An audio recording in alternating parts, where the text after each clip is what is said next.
compliance explains simply a couple of useful insights. You have probably heard the term compliance. Most likely it was in the context of banks verifying the sources of your funds. You provided the necessary supporting documents to the banks. That is financial compliance. Financial compliance is critically important for identifying illegal enrichment of corrupt officials, laundering of criminal proceeds, financing of aggressive wars, terrorism, and other criminal activities. Equally important is compliance management.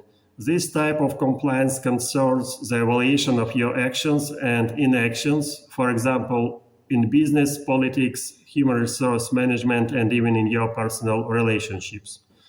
Concomitantly, the concept of compliance by itself is incomplete, as it requires a standard by which it is measured. Legal and ethical norms serve as that standard.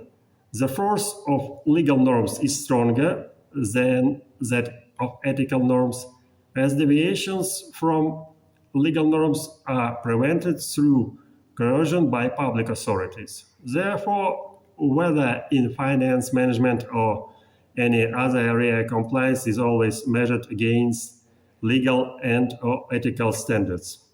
That's why we say things like compliance management with legal requirements or compliance management with ethical norms. Naturally, compliance is an established term in the realms of finance, management, and justice. However, it is also fully functional in other areas of your life. Any situation where you evaluate whether your actions or the actions of others or of an organization comply with legal or ethical standards. For example, in personal relationships. In such context, the word compliance might sound overly formal currently, but it still retains its fully functionality and therefore can help you achieve mutual understanding. The linguistic key to understanding the specific of compliance in a nation's legal culture is the search for an equivalent term in the native language. For instance, in German, it is die Konformität or die Regelkonformität. In Portuguese, it is conformidade or conformidade legal. In Ukrainian, відповідність. In Russia, соответствие, and so on. These lexical equivalents can help you find literature on the legal and ethical standards of a given nation.